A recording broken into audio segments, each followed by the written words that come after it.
Hello educators, teachers, parents and my dear students, मेरा नाम है जय और आज हम डिस्कस करेंगे CBSE curriculum and scheme of studies up to 2031। क्या ये लेके आया है हम सबके लिए? आइए इसके ऊपर हम कुछ चर्चा करें और इसको समझने का प्रयास करें। तो आगे चलते हैं कि सीबीएसई करिकुलम और स्कीम्स ऑफ स्टडीज के अंदर इस बार जो ग्रेड 10th के अंदर स्टूडेंट्स हैं उनके लिए क्या है। तो ग्रेड 10th इस बार अपने ओल्ड स्कीम के थ्रू ही एग्जाम्स देंगी, इनके लिए ये करिकुलम लागू नहीं है।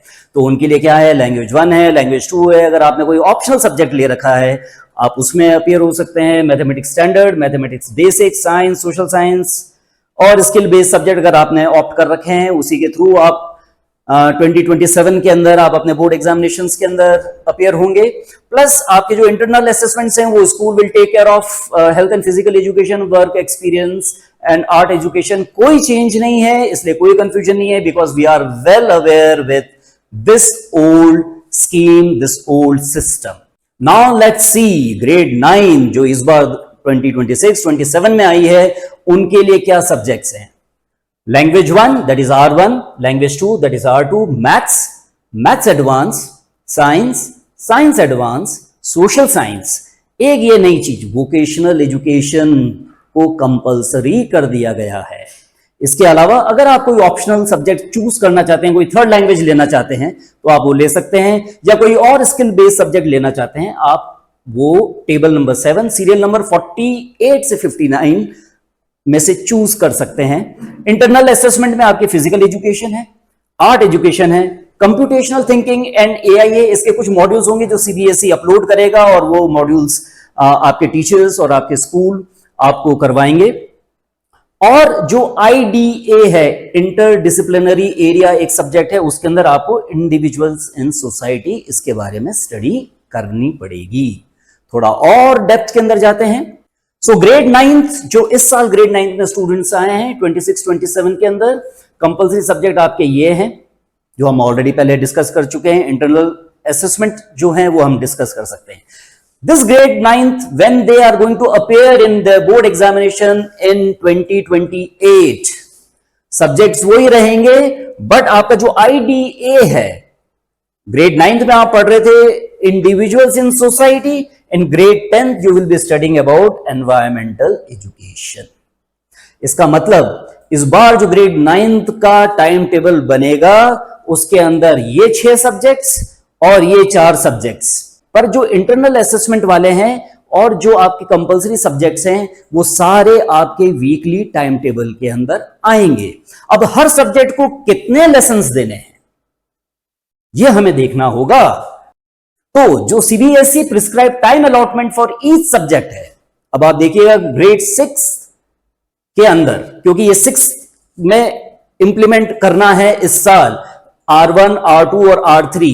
ग्रेड 7 में R3 की जगह आपके लिए एक थर्ड लैंग्वेज जो संस्कृत, फ्रेंच कोई भी हो सकता है वो आ जाएगा। 8th के अंदर भी वही चलेगा। 9th के अंदर अभी R3 नहीं है, ठीक है, बट आने वाले समय के अंदर R3 भी इंक्लूड हो जाएगा जब ये ग्रेड 6 10th के अंदर आएगी 2030 के अंदर। 7, 8, 9, 10 बिल्कुल 2030, 31 के अंदर जब ये ग्रेड 6 10th के अंदर आएगी तब they will be appearing for board examination in R3 also.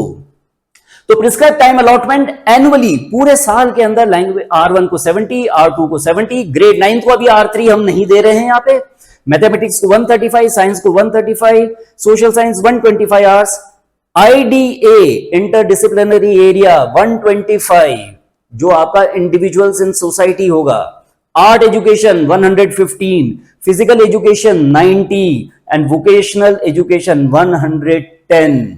जो एनुअल आवर्स इन्होंने 10 सब्जेक्ट्स के लिए दिए हैं, अगर हम उनको मिनट्स और उसके बाद पीरियड्स में कन्वर्ट करते हैं तो लैंग्वेज 1, लैंग्वेज 2 और लैंग्वेज 3 को आपको देने हैं 4 लेसन्स पर वीक ईच, 4, 4, 4। मैथमेटिक्स को 7, साइंस को 7, सोशल साइंस को 6, आईडीए को 6, आर्ट को 6 फिजिकल एजुकेशन को 5 एंड वोकेशनल एजुकेशन को भी 5 लेसन्स पर वीक आपको देने होंगे, क्योंकि टोटल एनुअल पीरियड्स आपके 120 हैं। इस बार का जो मैंने कैलकुलेशन किया है टोटल वर्किंग डेज वो हमारे पास आते हैं 199। आगे इसके बारे में थोड़ी सी और हम चर्चा करेंगे। 199 वर्किंग डेज कैसे आए वो मैं कैलकुलेट करके आपको बताऊंगा, और 199 को अगर हम वीक्स में कन्वर्ट करते हैं तो पूरे साल में हमको 33 टीचिंग वीक्स मिलते हैं। उन 33 टीचिंग वीक्स में ईच वीक लैंग्वेज को देने तीनों लैंग्वेज। अभी ग्रेड 9 के अंदर लैंग्वेज 3 नहीं है, तो लैंग्वेज 3 के जो चार लेसन हैं आप दो lesson language 1 that is R1 और R2 को दे सकते हैं। तो नए करिकुलम के हिसाब से सीबीएसई ने आर्ट एजुकेशन, फिजिकल एजुकेशन और वोकेशनल एजुकेशन के अंदर भी बुक्स इंट्रोड्यूस करी हैं। आर्ट एजुकेशन में 3, 4, 5 के अंदर है बांसुरी, 6, 7, 8 में है कृति, और ग्रेड 9 और 10 के लिए उन्होंने मधुरिमा को इंट्रोड्यूस किया है। फिजिकल एजुकेशन के लिए खेल योग, खेल यात्रा और खेल प्रवीण। वोकेशनल में कौशल बोध और कौशल विकास। अब जो हम टोटल वर्किंग डेज इस साल के मैंने कैलकुलेट किए हैं वो कुछ इस तरह से हैं। अप्रैल में 19, मई में 13, जून में 7, जुलाई में 26, अगस्त में 20, सितंबर में 13, अक्टूबर में 22, नवंबर में 12, दिसंबर में 23, जनवरी में 16, फरवरी में 23, मार्च में 5। आप सोच रहे होंगे जनवरी में 16 क्यों? क्योंकि इस बार की शिविरा के अंदर जो विंटर वेकेशन है वो 1 से 10 तारीख की दी हुई है। ये मैंने टीचिंग डेज कैलकुलेट किए हैं। पीटीएम पूरे साल की 8 सेलिब्रेशंस, जहां आपके अगस्त के अंदर आप 15 अगस्त सेलिब्रेट करेंगे, सितंबर के अंदर आप टीचर्स डे सेलिब्रेट करेंगे, अक्टूबर के अंदर आप नवरात्रि सेलिब्रेशन, नवंबर में दीपावली सेलिब्रेशन, दिसंबर में क्रिसमस सेलिब्रेशन, जनवरी में रिपब्लिक डे सेलिब्रेशन। ऐसे करके मैंने 8 डेज मैंने सेलिब्रेशंस के निकाले हैं।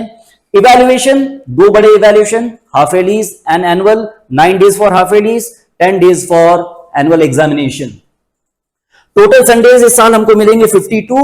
हॉलीडेज हमको total summer vacation, winter vacation, सारे पब्लिक हॉलीडेज हमको मिला के 79 मिलेंगे, और टोटल जो है वो 365 डेज। इसके अंदर हम 199 8 + 8 + 19, हाँ 19 करेंगे तो हमें 234 वर्किंग डेज मिलते हैं। उसमें से 199 वर्किंग डेज प्योरली टीचिंग पे हैं।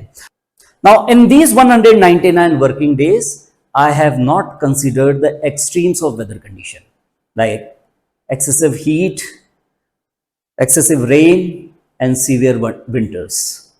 So, if the local administration decides to declare holidays due to severe weather conditions, then this number may further decrease. Also, if any school is planning annual day celebration, again, we have to take out the days for the practice from the academic days that has been allotted. This is just a suggestive.